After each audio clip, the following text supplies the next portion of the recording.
Je suis Juliette Binoche, je suis actrice. Je soutiens SOS Méditerranée parce que ce qui se passe, c'est absolument ineffable. C'est pas possible de laisser faire les choses de cette façon, c'est-à-dire des gens qui se noient sans arrêt, qui sont dans la déperdition, qui sortent souvent de Libye, mais dans des conditions atroces, et que nous, on soit aussi passifs, c'est pas possible. Heureusement qu'il y a des associations qui s'occupent de sauver des vies, des gens, mais ce n'est pas suffisant. Il faut vraiment qu'il y ait au niveau des lois, du gouvernement, une aide à l'humanité. On parle de l'esclavagisme, du temps passé, mais elle existe aujourd'hui et on fait quoi? Rien.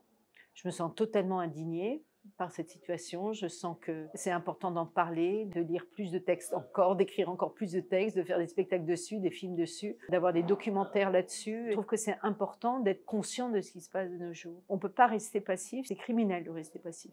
Si j'avais une question à poser aux États, à l'Europe, c'est où est votre conscience? Où est votre humanité? Comment est-ce qu'on est humain? C'est quand on tend une main, c'est quand on écoute, c'est quand on aide. C'est là où il y a une vraie humanité. Donc là, si on ne se réveille pas, c'est qu'on ne veut pas se réveiller. Parce qu'il y a quand même moyen de savoir tout ça. On peut agir en aidant SOS Méditerranée, en manifestant, en utilisant tous les médias possibles pour parler de ce qui se passe. On ne peut pas dire qu'on ne savait pas, ce serait mentir. La compassion, voir l'autre dans sa fragilité, dans sa faiblesse, c'est ce qui nous rend le plus humains en fait.